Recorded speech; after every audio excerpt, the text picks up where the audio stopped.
Welcome to the July garden tour. This is one of the native flower gardens that we've planted recently, also known as the poolside garden. There's always pollinator activity all around it. This is Joe Pieweed. It's taller than my head already. It's its first full year.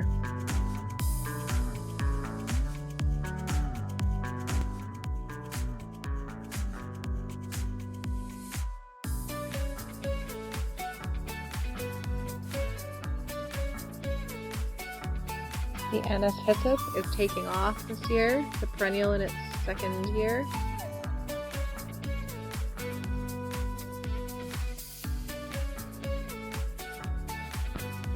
The Cepagito, it is a summer squash. Stays small, like a softball size. And the beans have been prolific this summer. Makes me so happy. I love putting beans up in the freezer and now canning them. The cucumbers survived the cucumber beetle infestation. They have been doing amazingly. No bacterial wilts. The clematis is perfect in front of the chicken coop. We've got 2 of them. And Sweet Alyssum just carpets my daughter's garden because she plants hundreds of seeds in one spot. But it's a beautiful effect. Then we've got a grape climbing up the obelisk. The rhubarb, I cannot believe it's end of July, but it is so lush and healthy. We always have to have nasturtiums in the garden. Can't garden without nasturtiums. The peppers are another thing that have been off the hook. Our peppers started producing for us in end of June. So we've been enjoying a lot of fresh peppers all summer long. Typically they're like a late August thing for me.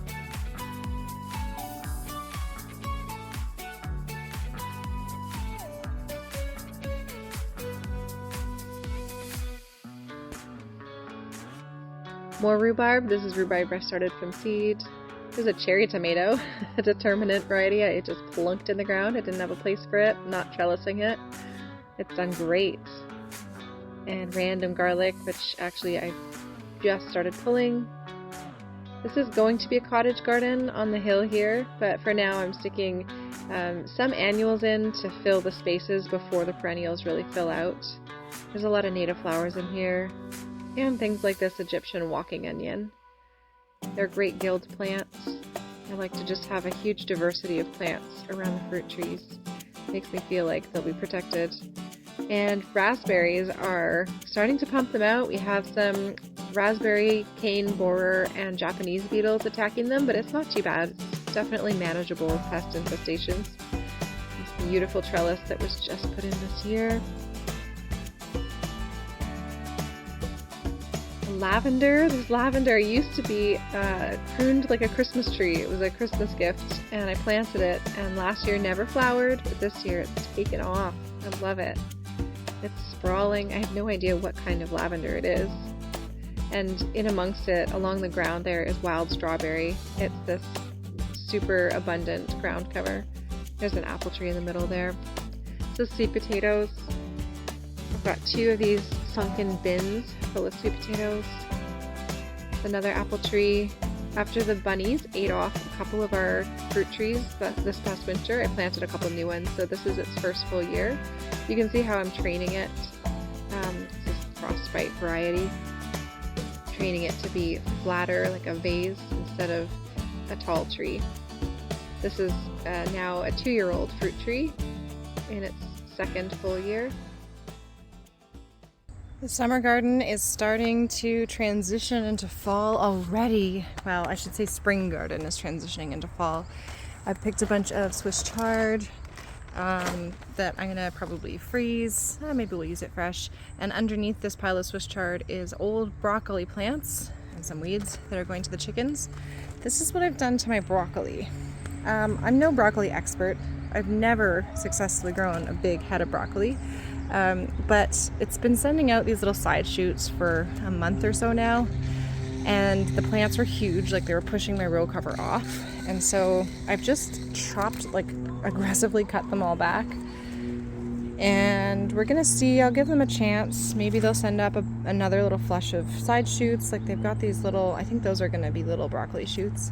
But they are really kind of getting in the way of what I want to do in this space next. This garlic doesn't look healthy, it doesn't look big, and yet it still kind of looks done. I wonder if it's just because it didn't get much sun in here. We're gonna pull it. So I'm gonna try. Oh, actually it's not bad. It's a pretty good garlic. Perfect. Okay, so add that to my heap of stuff. Anyway, where was I? Yeah, so I've got some replacement cauliflower sown. We got some beauty cauliflower out of here, and I just direct sowed some more. That'll be a fall crop. And I'm thinking I might do cabbages here instead of broccoli. I've just pulled the last cabbage. I just had 2 in here. One was big and gorgeous and beautiful, and one was this one, which is adorable. There's nothing wrong with this cabbage. It's firm as can be, but it's not huge. But I think I might do this for fall, where I just try to make space in here, especially at this end. Instead of these broccoli that didn't do great, I'll just stick some cabbage seeds in here. I've got a bindweed problem. This stuff is terrible. It's an invasive weed, invasive plant, and the roots are bonkers. The roots are like, you'll never get rid of them. There's a huge network. They go meters and meters and meters down and across, and they strangle your plants. And they are coming up through from under here. There's a big thick plastic tarp under all of this, but not under the raised beds. I mean, it doesn't matter. They're going through the tarp too. They're coming up through the rocks. It's annoying. It's the only weed I have to contend with raised beds though. My only conundrum here are the Brussels sprouts, which are like, I can't even fit them in the frame. They're huge. This is as tall as I am in the raised bed. And they're looking awesome. Like, this one will probably come out by the time the fall garden really gets pumping. This one won't. This one's going to take longer. These are the little Brussels sprouts. But they like shade all the way to the edge of the bed, so my little cabbage didn't really get much sun down there. This Swiss chard is coming out, but I'm going to collect seed. So yeah, it's in a state of transition right now. It just makes me a little anxious. I like to have things tidy and clean in the garden, in the vegetable garden that is, not necessarily in other parts of the garden.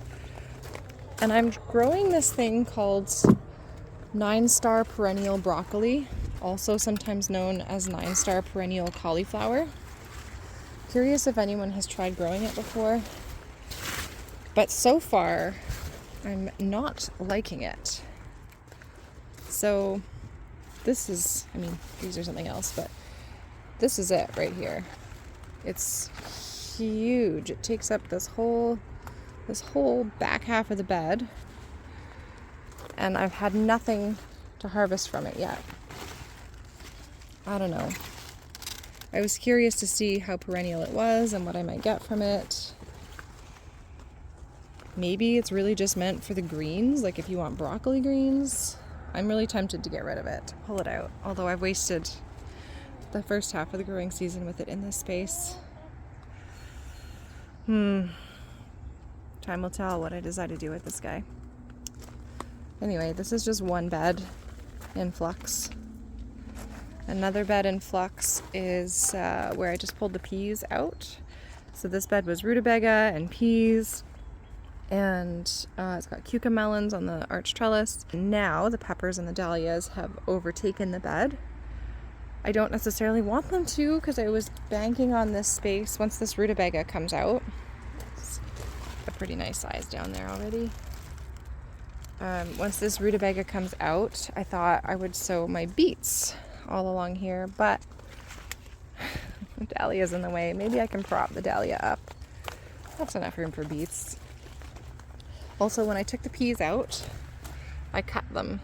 I cut them off instead of pulling the roots out, because they grab nitrogen out of the air and hold it on their roots with these little like nodules in their roots, and so that nitrogen will release back into the soil.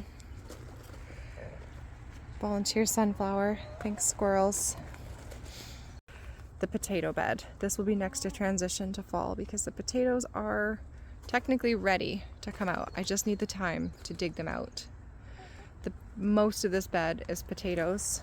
These are soybeans, but there will be lots of room here for other things too. Maybe carrots. We'll see. And then this bed has bush beans. I think I'm going to get rid of the bush beans from here as soon as they've kind of petered out and not producing very much, because I succession sowed bush beans somewhere else. And so once those are out, I mean right now they're just pumping them out, so I'm not pulling those bean plants yet. But once those are done, pull those out.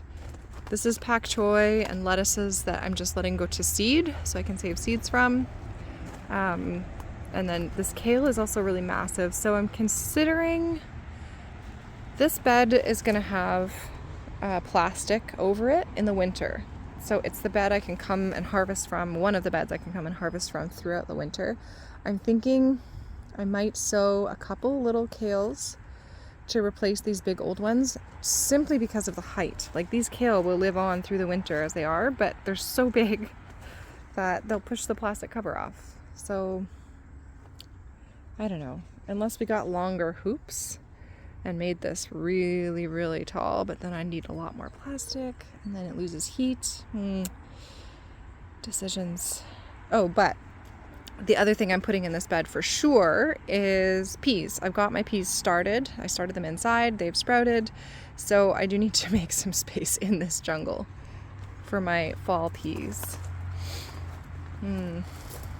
Lots of thinking to do. I have enough of these hoops to have 3 beds covered in plastic for the winter, and like, doesn't make sense to have them on this bed now because the cucumbers are going to go into fall, so it's not like I can pull this bed out and plant things for fall until the frost has already arrived.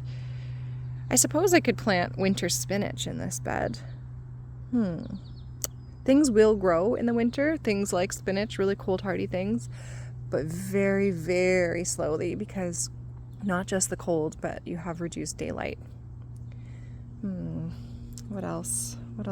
I could potentially move these hoops over to this bed since it will be emptied sooner, and I could fill it up with carrots or something like that will grow now and then just slowly continue to grow a bit through the fall and winter, and I can leave them in the ground to harvest when needed. That might be what I do. This is a lot more growing space than I've ever had, particularly a lot more potential for covered growing space. And so there's a lot of planning that has to go into it. It's still not unlimited space. I still need to make wise decisions about how the space is used.